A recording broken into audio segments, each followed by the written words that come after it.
তানজিদ হাসান তামিম যেন উঠছেন, নিজের ক্যারিয়ারে সুপার ফর্মে আছেন এই ওপেনার ব্যাটার। আজ পাকিস্তানের বিপক্ষে খেলেছেন অসাধারণ এক ইনিংস, তুলে নিয়েছেন সেঞ্চুরি। ওপেনিংয়ে তামিম এখন আস্থার আরেক নাম। পাকিস্তানের বিপক্ষে সিরিজ নির্ধারণী ম্যাচে ব্যাট হাতে দারুণ এক ইনিংস খেলেছেন ওপেনার তানজিদ হাসান তামিম। গুরুত্বপূর্ণ ম্যাচে অসাধারণ সেঞ্চুরি তুলে নিয়ে আবারও প্রমাণ করলেন বর্তমান সময়ে বাংলাদেশের সবচেয়ে ধারাবাহিক ব্যাটারদের একজন তিনি। কিংবা আন্তর্জাতিক মঞ্চ ওপেনিংয়ে নেমে নিজের ব্যাটিং দিয়ে নিয়মিতই মুগ্ধতা ছড়াচ্ছেন তামিম। পাকিস্তান সিরিজের আগে প্রস্তুতি ম্যাচেও ব্যাট হাতে দারুণ এক ইনিংস খেলেছিলেন তিনি। সেই ধারাবাহিকতাই বজায় রাখলেন আজকের গুরুত্বপূর্ণ ম্যাচেও।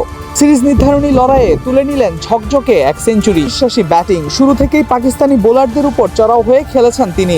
কভার ড্রাইভ, পুল কিংবা লফটেড শট, প্রায় সব দিকেই দেখা গেছে তার ব্যাটের ঝলক।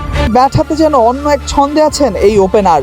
কিছুদিন আগেই বিপিএল এর ফাইনালে খেলেছিলেন চোখ ধাঁধানো সেঞ্চুরির ইনিংস।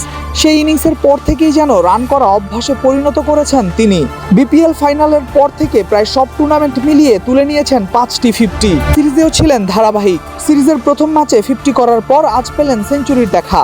ফর্মের এই ধারাবাহিকতা ধরে রাখতে পারলে বাংলাদেশের ভবিষ্যতের ব্যাটিং লাইন আপে তানজিদ তামিম যে বড় অস্ত্র হবে, সেটা এখন স্পষ্টভাবেই বোঝা যাচ্ছে।